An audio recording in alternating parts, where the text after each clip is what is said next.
How to set passwords on Windows. Hello guys, this is Atticus and welcome back to another tutorial video.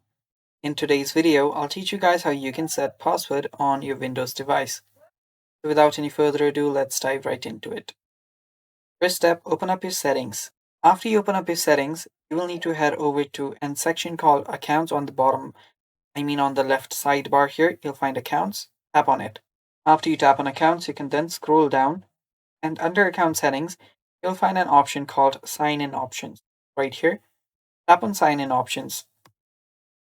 After you tap on sign in options, there are different ways to sign in. Now, since you want to add a password, there you will see PIN.